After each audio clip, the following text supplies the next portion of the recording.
Hi, I'm Kevin Greenwald. I work at Road America as one of the motorcycle instructors and also as one of the vehicle instructors. I also come from a background in law enforcement, spent 32 years in law enforcement.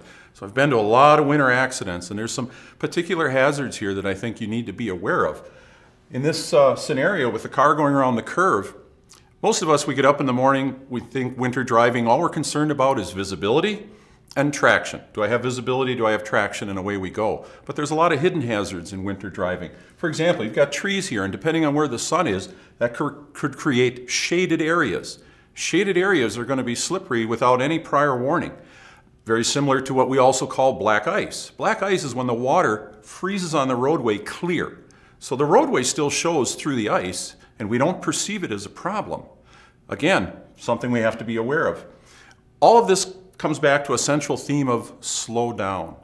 Reduce your speed in winter. Give yourself a little more time to get to where you've got to go. And get your braking done before you have to introduce any steering to the vehicle. So you're coming around a curve like this, and so what happens if the rear end breaks loose? We all grew up with the term of turn into the skid, turn into the skid. But we find with a lot of students and a lot of drivers that we encounter at Road America that doesn't make any sense to them. What makes sense to them is to tell them this.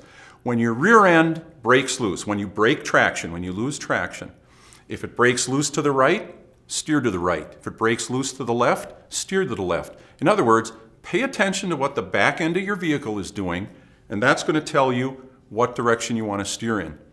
Something else you got to be careful too on rural roads in particular is how they've plowed them. Sometimes when the plows go through, they have those wing blades off to the side. And what they do is they're trying to create the shoulder, to clear the shoulder of snow for you, but they'll often clear it right over the top of a ditch. And it creates what we call a phantom shoulder.